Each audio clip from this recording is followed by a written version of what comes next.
8 Pillars of Prosperity by James Allen. The 8th pillar, self-reliance. Every young man ought to read Emerson's essay on self-reliance. It is the manliest, most virile essay that was ever penned. It is calculated to cure like those two mental maladies common to youth, namely self-depreciation and self-conceit. It is almost as sure to reveal the prig, the smallness and emptiness of his vanity, as it is to show the bashful man the weakness and ineffectuality of his diffidence. It is a new revelation of manly dignity, as much a revelation as any that was vouchsafed to ancient seer and prophet, and perhaps a more practical, eminently suited to his mechanic age, coming, as it does, from a modern prophet of a new type, and called in a new race, and its chief merit is its powerfully tonic quality. Let not self-reliance be confounded with self-conceit, for as high and excellent as is the one, just so low and worthless is other. There cannot be anything mean in self-reliance, while in self-conceit there cannot be anything great. The man that never says no when questioned on subjects of which he is entirely ignorant, to avoid, as he imagines, being thought ignorant, but confidently puts forward guesses and assumptions as knowledge, will be known for his ignorance and ill-esteemed for his added conceit. An honest confession of ignorance will command respect, where a conceited assumption of knowledge will elicit contempt. The timid, apologetic man, who seems almost afraid to live, who fears that he will do something not in the approved way and will subject himself to ridicule, is not a full man. He must needs imitate others and have no independent action. He needs that self-reliance which will compel him to fall back on his own initiative, and so become a new example instead of the slavish follower of an old one.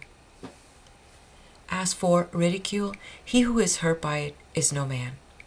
The shafts or mockery and sarcasm cannot pierce the strong armor of the self-reliant man. They cannot reach the invincible citadel of his honest heart to sting or wound it. The sharp arrows of irony may rain upon him, but he laughs as they are deflected by the strong breastplate of his confidence, and for harmless about him. Trust thyself, says Emerson. Every heart vibrates to that iron string. Throughout the ages, men have so far leaned, and do still lean, upon external makeshifts instead of standing upon their own native simplicity and original dignity. The few who have had the courage to so stand have been singled out and elevated as heroes, and he is indeed the true hero, who has the hardihood to let his nature speak for itself, who has that strong mettle which enables him to stand upon his own intrinsic worth. It is true that the candidate for such heroism must endure the test of strength. He must not be shamed from his ground by the bugbears of an initiate conventionalist. He must not fear for his reputation or his position, or for his standing in the church or his prestige in local society. He must learn to act and live as independently of these considerations as he does of the current fashions and the antipodes. Yet when he has endured this test, and slander and odium have failed to move or afflict him, he has become a man indeed, one that society will have to reckon with and finally accept on his own terms. Sooner or later all men will turn for guidance to the self-reliant man, and while the best minds do not make a prop of him, they respect and value his work and worth, and recognize his place among the goods that have gone before. It must not be thought an indication of self-reliance to scorn to learn. Such an attitude is born of stubborn superciliousness, which has the element of weakness, and is prophetic of a fall, rather than the elements of strength and the promise of high achievement, which are characteristics of self-reliance. Pride and vanity must not be associated with self-rests upon incidentals and appurtenances, on money, clothing, property, prestige, position, and these lost, all is lost. Self-reliance rests upon essentials and principles on worth, probity, purity, sincerity, character, truth, and whatever may be lost is of little account, for these are never lost. Pride tries to hide its ignorance by ostentation and assumption, and is willing to be thought a learner in any direction. It stands during its little fleeting day on ignorance and appearance, and the higher it is lifted up today, the lower it will be cast down tomorrow. Self-reliance has nothing to hide, and is willing to learn, and while there can be no humility where pride is, self-reliance and humility are compatible. Nay more, they are complementary, and the sublime's form of self-reliance is only found associated with the profoundest humility.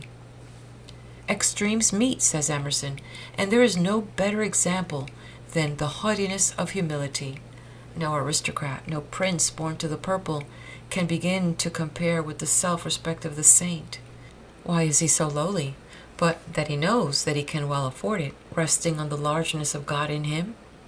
It was Buddha who particularly said, "Those who, either now or after I am dead, shall be a lamp unto themselves, relying upon themselves only, and not relying upon any external help, but holding fast to the truth as their lamp, and seeking their salvation in the truth alone, shall not look for assistance to anyone beside themselves. It is they, among my disciples, who shall reach the very topmost height, but they must be willing to learn." In this saying, the repeated insistence on the necessity for relying upon one's self alone, coupled with the final exhortation to be eager to learn, is the wisest utterance on self-reliance that I know. In it, the great teacher comprehends that perfect balance between self-trust and humility which the man of trust must acquire. Self-trust is the essence of heroism. All great men are self-reliant, and we should use them as teachers and exemplars and not as props and perambulators.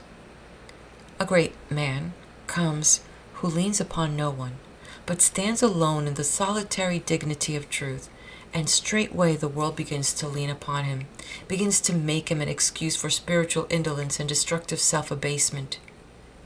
Better than cradling our vices in the strength of the great would it be to newly light our virtues at their luminous lamp.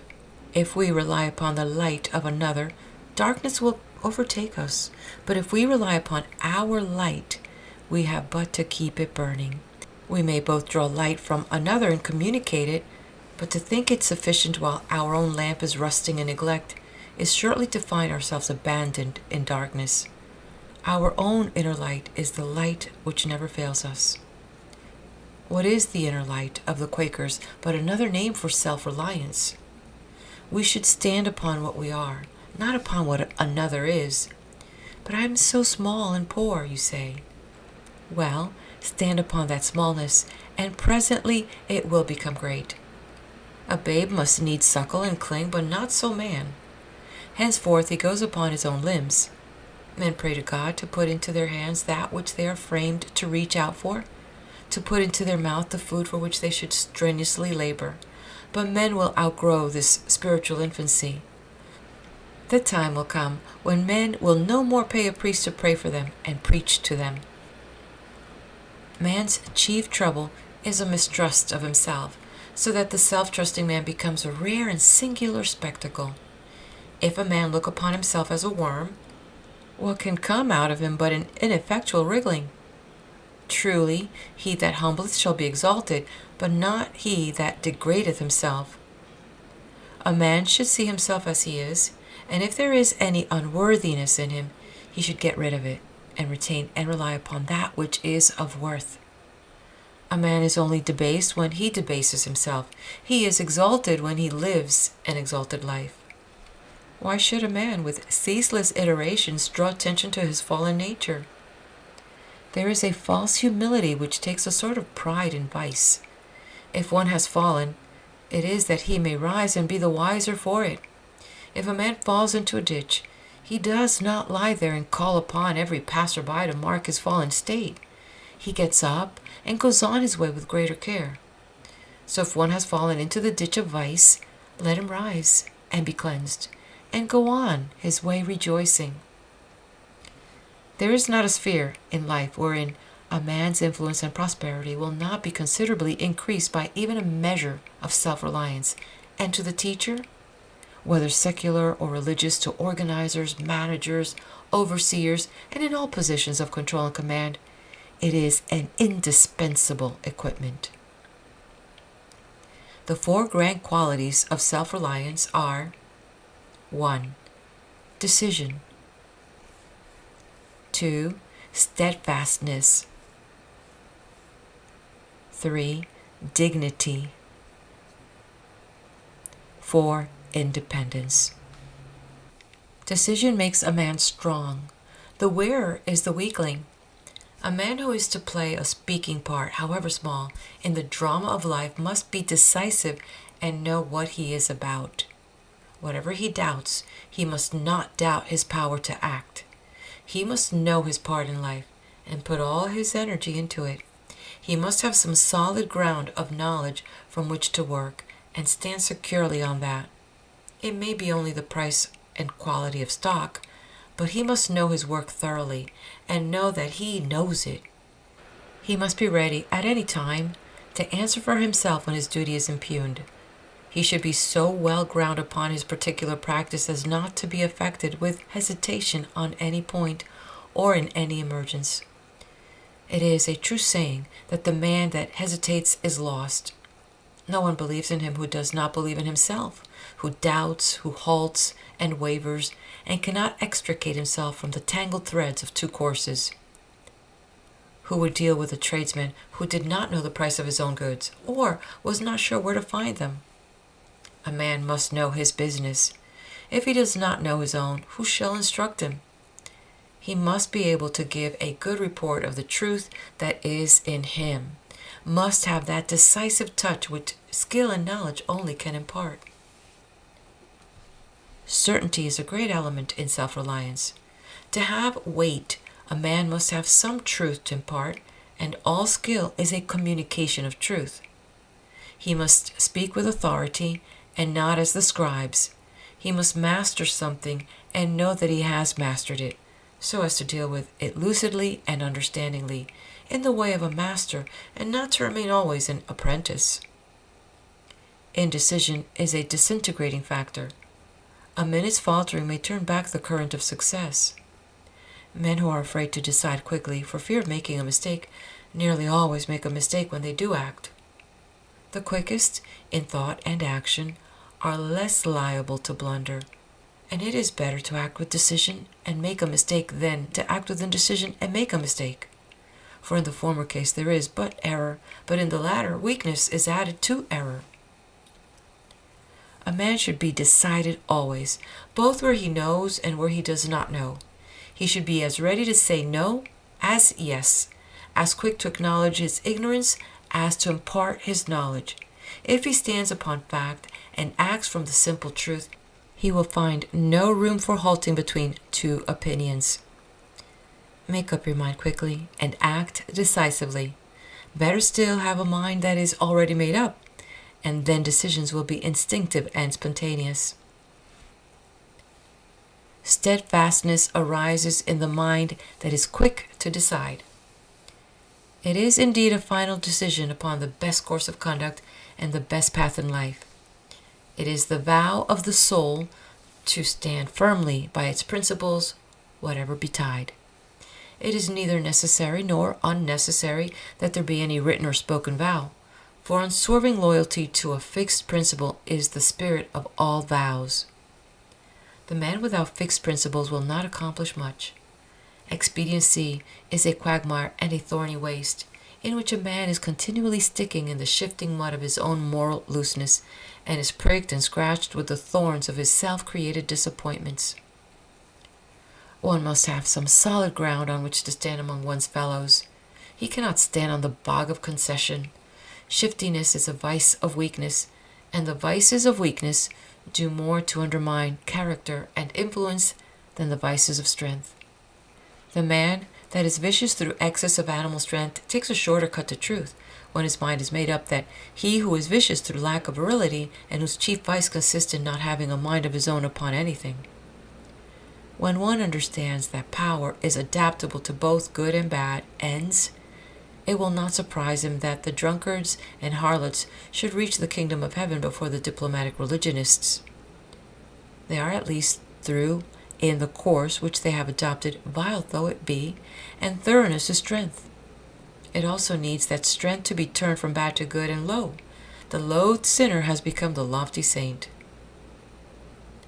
A man should have a firm, fixed, determined mind. He should decide upon those principles which are best to stand by in all issues, and which will most safely guide him through the maze of conflicting opinions, and inspire him with unflinching courage in the battle of life. Having adopted his principles, they should be more to him than gain or happiness, more even than life itself. And if he never deserts them, he will find that they will never desert him. They will defend him from all enemies, deliver him safely from all dangers, light up his pathway through all darkness and difficulties. They will be to him a light in darkness, a resting place from sorrow, and a refuge from the conflicts of the world. Dignity clothes, as with a majestic garment, the steadfast mind. He who is as unyielding as a bar of steel when he is expected to compromise with evil, and as supple as a willow wand in adapting himself to that which is good, carries about with him a dignity that calms and uplifts others by its presence.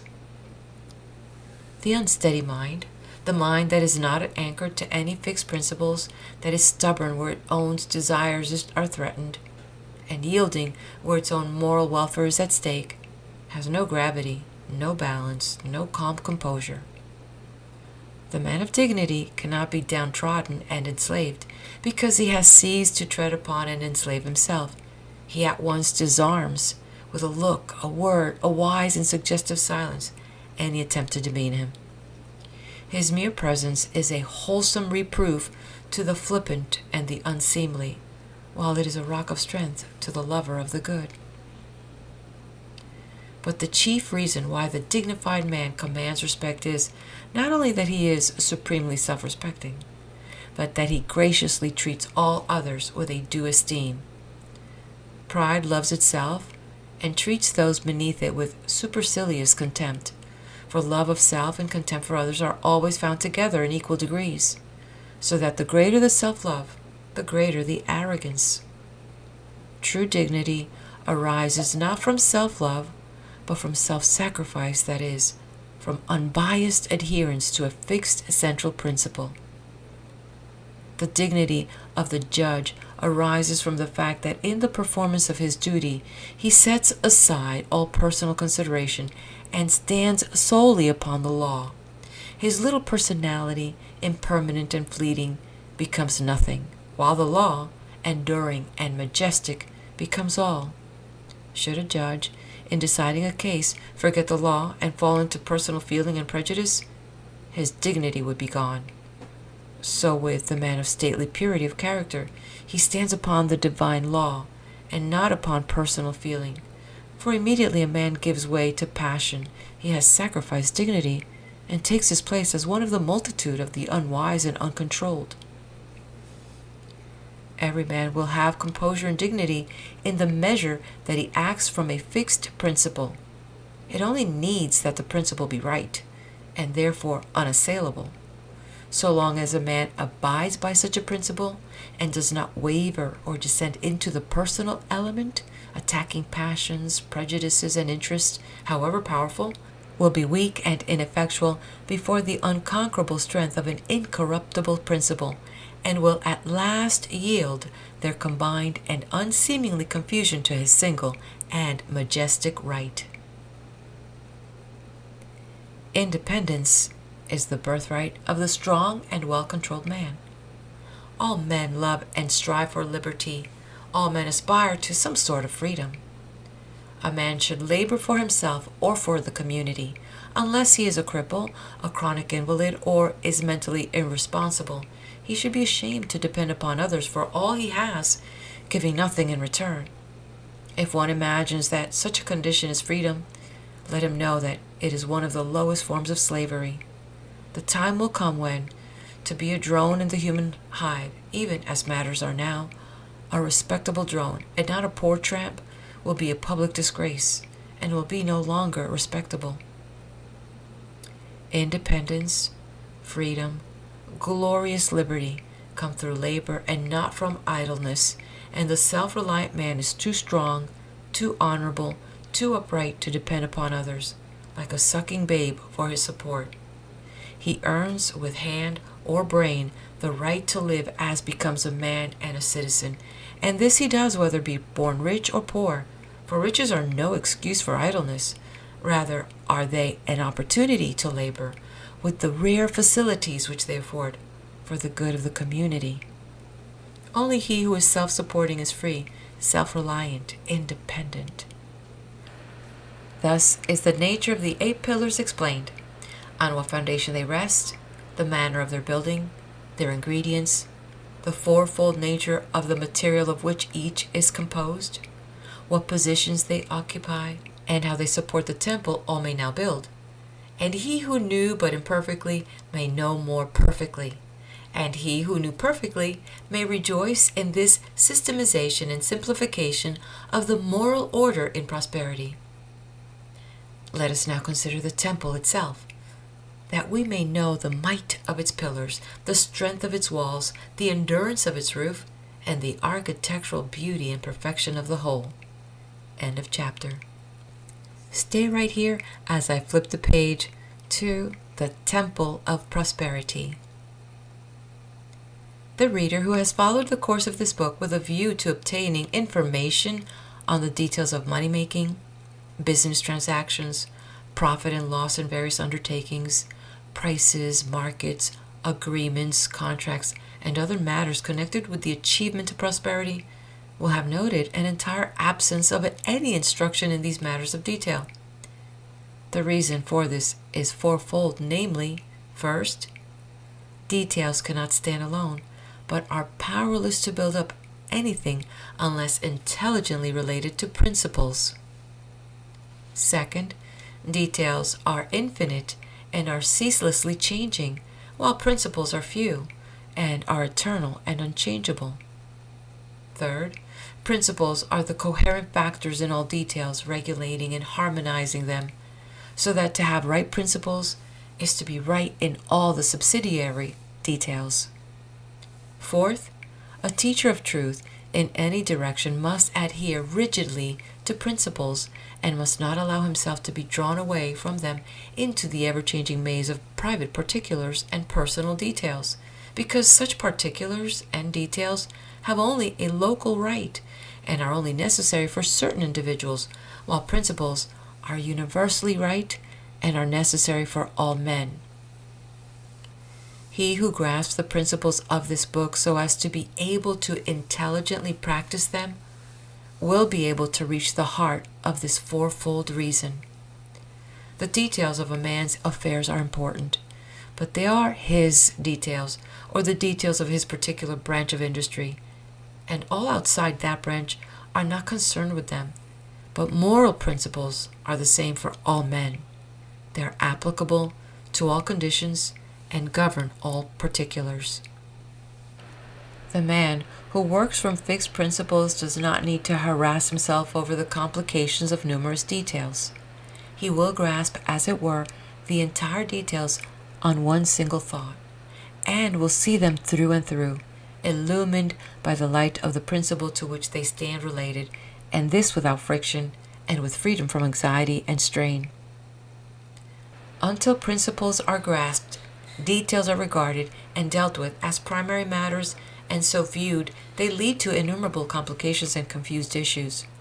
In the light of principles, they're seen to be secondary facts, and so seen, all difficulties connected with them are at once overcome and annulled by a reference to principles.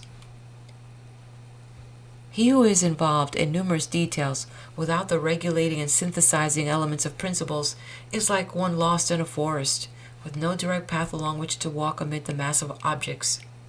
He is swallowed up by the details, while the man of principles contains all details within himself. He stands outside them, as it were, and grasps them in their entirety, while the other man can only see the few that are nearest to him at the time. All things are contained in principles.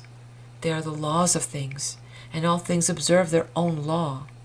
It is an error to view things apart from their nature. Details are the letter of which principles are the spirit. It is as true in art, science, literature, commerce, as in religion, that the letter killeth, the spirit of giveth life. The body of a man, with its wonderful combination of parts, is important, but only in its relation to the spirit. The spirit being withdrawn, the body is useless and is put away. The body of a business, with all its complicated details, is important, but only in its relation to the vivifying principle by which it is controlled. These withdrawn, the business will perish. To have the body of prosperity, its material presentation, we must first have the spirit of prosperity, and the spirit of prosperity is the quick spirit of moral virtue. Moral blindness prevails. Men see money, property, pleasure, leisure, etc., and mistaking them for prosperity, striving to get them for their own enjoyment, but when obtained they find no enjoyment in them. Prosperity is at first a spirit, an attitude of mind, a moral power, a life which manifests outwardly in the form of plenty, happiness, joy. Just as a man cannot become a genius by writing poems, essays as plays, but must develop and acquire the soul of genius, when the writing will follow as effect to cause, so one cannot become prosperous by hoarding up money and by gaining property and possessions, but must develop and acquire the soul of virtue, when the material accessories will follow as effect to cause. For the spirit of virtue is the spirit of joy, and it contains within itself all abundance, all satisfaction, all fullness of life. There is no joy in money. There is no joy in property. There is no joy in material accumulations or in any material things of itself. These things are dead and lifeless. The spirit of joy must be in the man, or it is nowhere. He must have within him the capacity for happiness. He must have the wisdom to know how to use these things, and not merely hoard them. He must possess them, and not be possessed by them. They must be dependent upon him, and not he upon them. They must follow him, and not forever be running after them. And they will inevitably follow him, if he has the moral elements within to which they are related. Nothing is absent from the kingdom of heaven. It contains all good, true, and necessary things, and the kingdom of God is within you. I know rich people who are supremely happy because they are generous, magnanimous, pure, and joyful. But I also know rich people who are very miserable, and these are they who looked to money and possessions for their happiness and have not developed the spirit of good and of joy within themselves. How can it be said of a wretched man that he is prosperous, even if his income be £10,000 a year? There must be fitness and harmony and satisfaction in a true prosperity. When a rich man is happy, it is that he brought the spirit of happiness to his riches, and not that the riches brought happiness to him.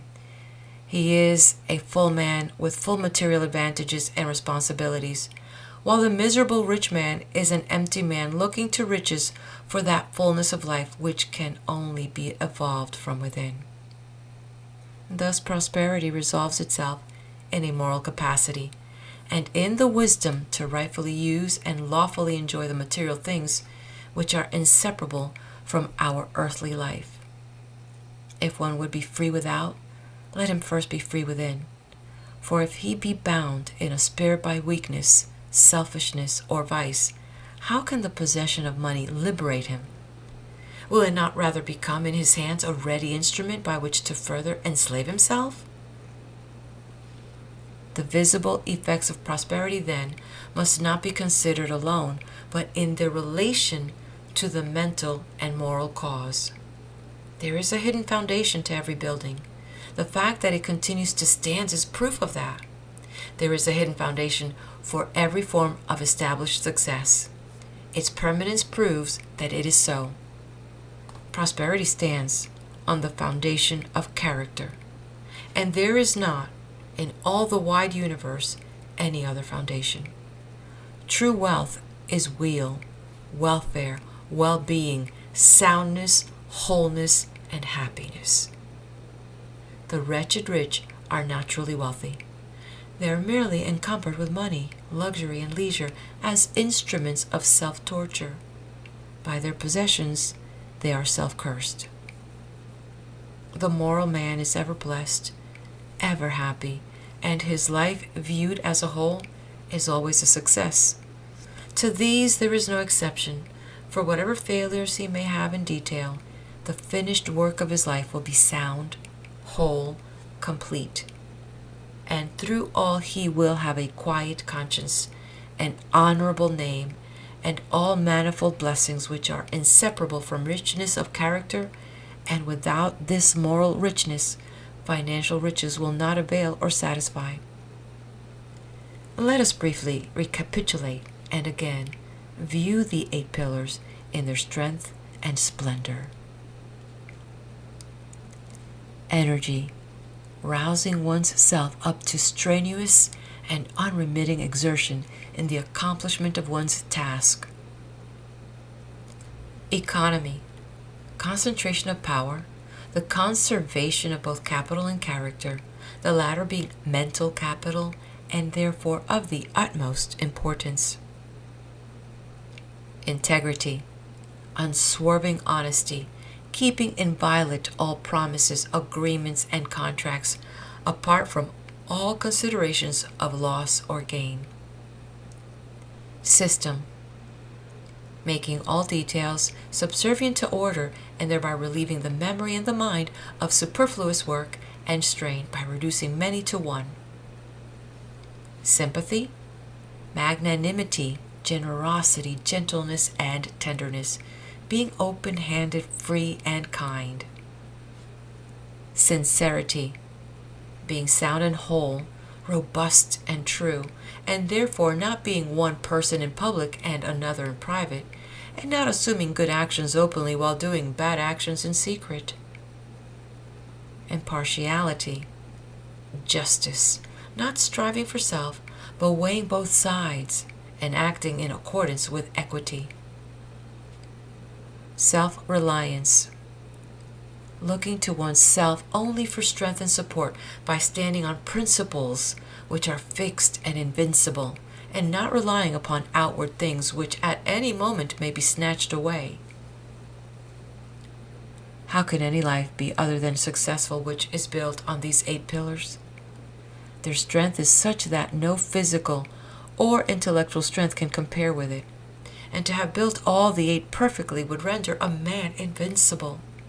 It will be found, however, that men are often strong in one or several of these qualities, and weak in others, and it is this weak element that invites failure. It is foolish, for instance, to attribute a man's failure in business to his honesty. It is impossible for honesty to produce failure.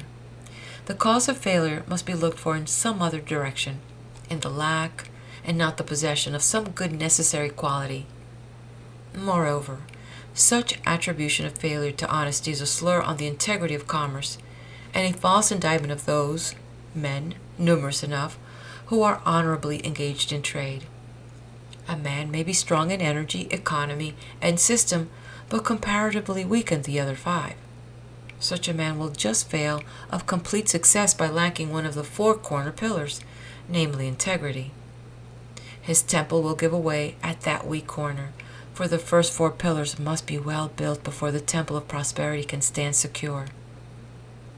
They are the first qualities to be acquired in man's moral evolution, and without them the second 4 cannot be possessed. Again, if a man be strong in the first 3 and lack the 4th, the absence of order will invite confusion and disaster into his affairs, and so on with any partial combination of these qualities, especially of the first 4, for the second 4 are of so lofty a character that at present men can but possess them with rare exceptions, in a more or less imperfect form. The man of the world, then, who wishes to secure an abiding success in any branch of commerce, or in any one of the many lines of industry in which men are commonly engaged, must build into his character, by practice, the first 4 moral pillars.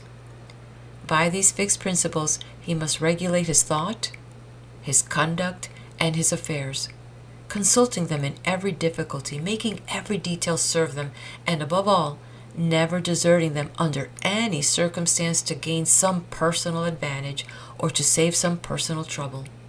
For to so desert them is to make oneself vulnerable to the disintegrating elements of evil and to become assailable to accusations from others.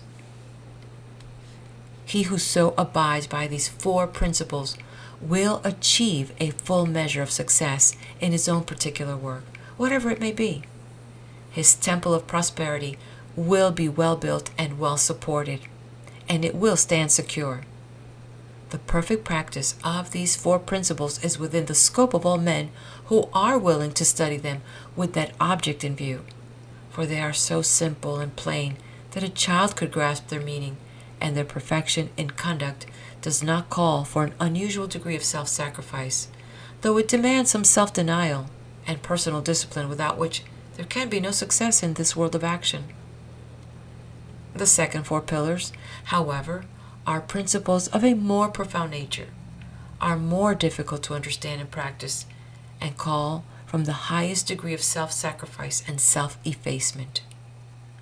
Few at present can reach that detachment from the personal element which their perfect practice demands, but the few who accomplish this in any marked degree will vastly enlarge their powers and enrich their life, and will adorn their temple of prosperity with a singular and attractive beauty which will gladden and elevate all beholders long after they have passed away.